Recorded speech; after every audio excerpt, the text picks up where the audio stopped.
Huwag kang bumili nito.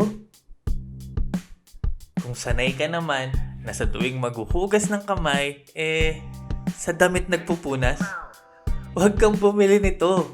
Kung meron kang ampunasan, kaso kung saan-saan mo naman nilalagay. Pero bumili ka nito kung gusto mong masolusyonan ang mga yan. Simple pero epektibong paraan. Bagay na bagay ito sa inyong mga cabinet doors. Gawa yan sa stainless steel. At tignan nyo, meron na yung rubber sa magkabilang gilid para iwas gasgas. Simple lang gamitin. Kailangan mo lang tong i-hook sa inyong cabinet door. O di ba? Di mo na kailangan magbutas. Di mo na kailangan magdikit. Ang dali lang nito alisin o ilipat ng pwesto kung kailan mo gusto. O di ba?